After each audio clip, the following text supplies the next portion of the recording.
Invisible orthodontic splints, also known as aligners, are removable thermoplastic devices designed to generate controlled and sequential tooth movements.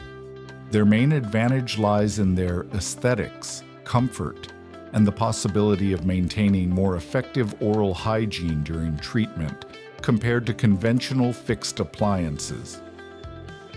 Manufactured from intraoral scans and digital planning in 3D software, the splints apply light forces programmed in stages.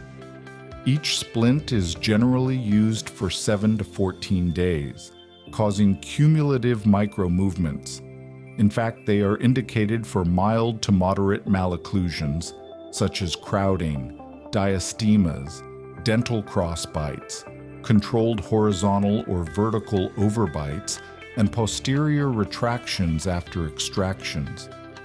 Furthermore, they are not recommended in cases with severe skeletal alterations, extreme crowding with no available space, surgical needs, or when the patient cannot guarantee constant use of the aligners.